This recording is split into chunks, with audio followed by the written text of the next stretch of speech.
नमस्कार, आप देख रहे हैं स्वराज एक्सप्रेस में हूं आपके साथ राघवेंद्र। इजराइल ईरान की जंग महायुद्ध में तब्दील होती जा रही है। इजरायली शहरों में ईरान के ताबड़तोड़ हमलों के बाद इजरायली सेना ने तेहरान में ईरानी सेना की यूनिट IRGC से जुड़े ठिकानों पर हमले की। इजराइल ने इन हमलों में सैकड़ों सैनिकों के मारे जाने का दावा किया है। इजरायली सेना ने ईरान के कई फाइटर्स जेट और अटैक हेलीकॉप्टर्स भी नष्ट करने का दावा किया है। इधर इस महायुद्ध के बीच ईरान के सुप्रीम लीडर खामेनेई ने रूस के राष्ट्रपति व्लादिमीर पुतिन से मदद मांगी है। खामेनेई ने सोमवार को अपने विदेश मंत्री अब्बास अराकची को पुतिन से मदद मांगने के लिए मॉस्को भेजा है। बुलेटिन में सबसे पहले ईरान इजरायल युद्ध पर एक नजर डालते हैं। इजराइल और ईरान के बीच महायुद्ध जारी है। अपने एटमी ठिकानों पर अमेरिका के हमलों से बौखलाया ईरान एक और इजराइल पर ताबड़तोड़ हमले कर रहा है, तो इजराइल ने भी ईरान पर अपने हमलों की रफ्तार बढ़ा दी है। इजरायली सेना ने ईरान के 6 एयरपोर्ट पर हवाई हमला किया है। इनमें मशहद, तेहरान, हमादान, देशफूल, शाहिद बख्तरी और तबरीज के एयरपोर्ट को निशाना बनाया गया है। इजरायली सेना ने इन हमलों में ईरान के 15 सैन्य विमान और हेलीकॉप्टर नष्ट करने का दावा किया है। इन हमलों में हवाई पट्टियों, अंडरग्राउंड बंकरों, एक ईंधन भरने वाले विमान और ईरान के F-14, F-5 और AH-1 जैसे लड़ाकू विमानों को भारी नुकसान पहुंचाया गया है। इजरायली एयरफोर्स ने ईरान के शाहरुद में बैलिस्टिक मिसाइल का इंजन बनाने वाली फैक्ट्री पर भी बमबारी की है। ये जगह इजराइल से करीब 2000 किलोमीटर दूर है। इस हमले में इंजन बनाने वाली कई मशीनें और जरूरी इक्विपमेंट तबाह हो गए हैं। इसके अलावा इजराइल ने तेहरान, किरमानशाह और हमादान में भी एयर स्ट्राइक की है। ईरान ने इजराइल पर अपने ताजा हमले में करीब 15 मिसाइलें दागी हैं। सभी मिसाइल हमले करीब 40 मिनट के दौरान हुए। यह अब तक युद्ध में ईरान के सबसे लंबे मिसाइल हमलों में से एक है। हालांकि इसमें किसी के हताहत होने की खबर नहीं आई है। He said I was going back home to make a ceasefire. Not a ceasefire. We're long beyond ceasefire. And I said, why do you say that? Why would you say ceasefire? It's a bad term to use. Because a ceasefire means like everything's going swimmingly, we'll take a little time off. It's not. We're not looking for a ceasefire. We're looking for a total, complete victory. Again, you know what the victory is. No nuclear weapon. So I thought it was a very badly worded statement by him, and obviously I let him know that. तो Iran Israel जंग के बीच अमेरिकी राष्ट्रपति Donald Trump ने Iran में तख्ता पलट का इशारा किया है। उन्होंने सोशल मीडिया पर कहा, अगर मौजूदा ईरानी सरकार ईरान को फिर से महान नहीं बना सकती तो सत्ता परिवर्तन क्यों नहीं होना चाहिए। Make Iran great again. Iran और इजराइल की जंग में अब अमेरिका की एंट्री हो गई है। अमेरिका ने ईरान पर हवाई हमला किया है। इस जंग की शुरुआत से ही अमेरिका ईरान के साथ है। आइए जान लेते हैं कि इजराइल के लिए अमेरिका इस जंग में क्यों कूदा और अमेरिका इजराइल की इतनी मदद आखिर क्यों करता है। इजराइल और ईरान की जंग में अब अमेरिका भी उतर चुका है। 21 जून की रात अमेरिका ने ईरान के 3 परमाणु ठिकानों फोर्डो, नतांज और इस्फहान पर हमला कर दिया।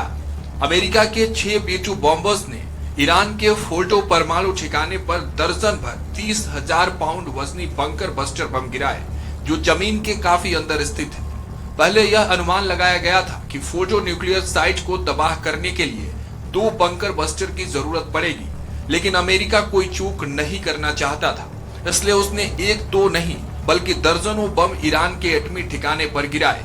रात में बमबारी के बाद सुबह अमेरिकी राष्ट्रपति डोनाल्ड ट्रंप ने खुद इस ऑपरेशन की जानकारी भी दी।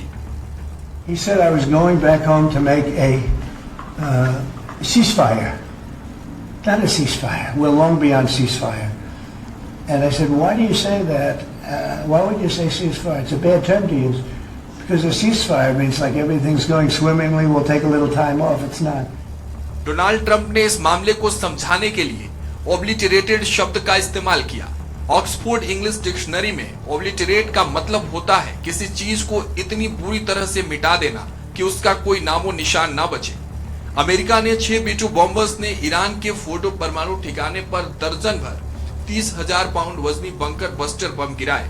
साथ ही यूएस नेवी की पनडुब्बियों से नतांज और इस्फहान परमाणु ठिकानों पर 30 टीलैम क्रूज मिसाइलें दागी गई। इन्हें 400 मील दूर अमेरिकी पनडुब्बियों से लॉन्च किया गया था। एक B-2 बॉम्बर ने नतांज परमाणु ठिकाने पर भी 2 बंकर बस्टर बम गिराए। हालांकि ईरान की परमाणु ऊर्जा संस्था IAEA ने कहा है कि अमेरिका के हमलों के बाद भी फोर्डो, नतांज और इस्फहान में कोई रेडिएशन लीक नहीं हुआ है। इन स्थलों की सुरक्षा अब भी सामान्य और स्थिर है। ईरान और अमेरिका के दावों के बीच आपको अमेरिका के 6 V2 बॉम्बर्स के बारे में बता देते हैं। अमेरिका का V2 विमान चमगादड़ की तरह दिखने वाला बिना टेल यानी पूंछ वाला अत्याधुनिक फाइटर जेट है। ये एक स्टील्थ बॉम्बर है, यानी इसे रडार पर पकड़ना बेहद मुश्किल होता है। शीत युद्ध के समय सोवियत रूस के खिलाफ इस्तेमाल करने के लिए अमेरिका ने यह बॉम्बर बनाया था। अमेरिका के पास 20 V2 बॉम्बर फाइटर जेट है और उसने अब तक किसी दूसरे देश को एक भी V2 बॉम्बर नहीं बेचा है। यह इकलौता फाइटर जेट है जिसे खतरनाक MOBB बम दागा जा सकता है। यह बम जमीन के 200 फीट अंदर तक जाकर ब्लास्ट कर सकता है, इसलिए इसे बंकर बस्टर भी कहते हैं। अमेरिका ने इस बम को दक्षिण कोरिया और ईरान को ध्यान में रखते हुए ही डेवलप किया था, ताकि अगर ये देश किसी अंडरग्राउंड बंकर में भी परमाणु हथियार बनाते हैं तो उसे नष्ट किया जा सके। अमेरिका ने V2 बॉम्बर जहाजों का 1/3 बेड़ा हिंद महासागर में एक छोटे से द्वीप डिएगो गार्सिया में तैनात कर रखा था। यहाँ अमेरिका ने एक बड़ा सैन्य अड्डा भी बनाया है।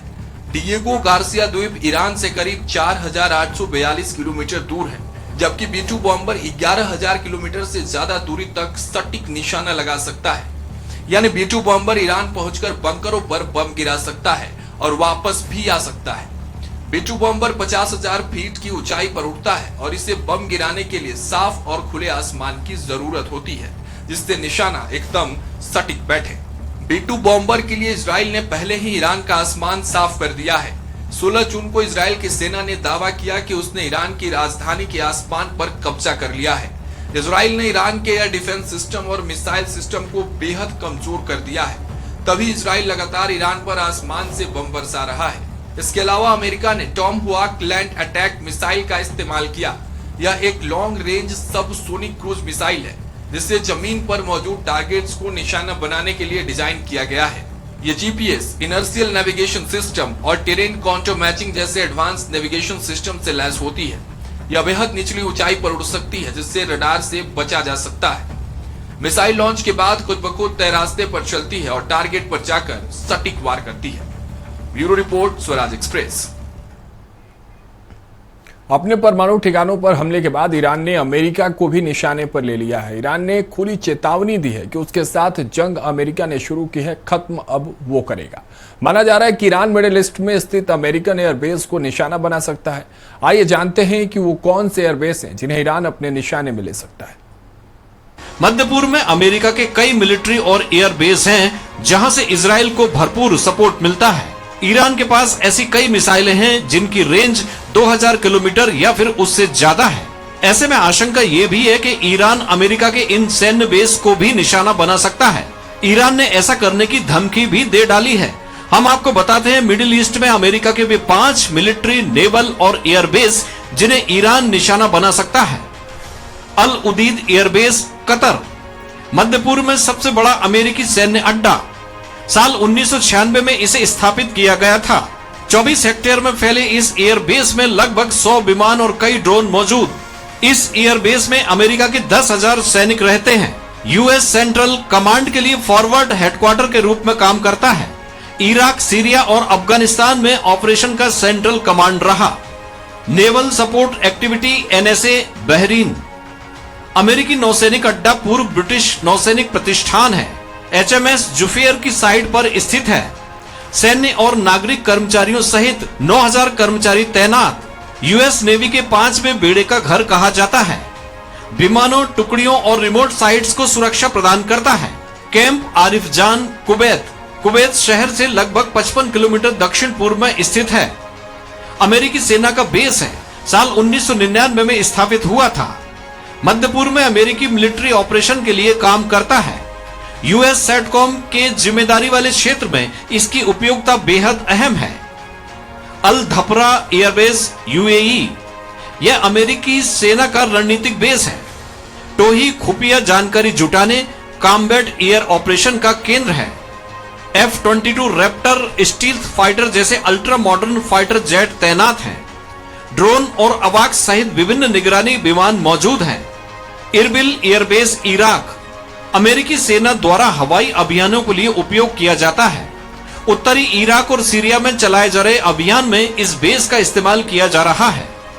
यहां तैनात अमेरिकी सैनिक कुर्द और इराकी बलों को सलाह देते हैं और उनकी मदद करते हैं।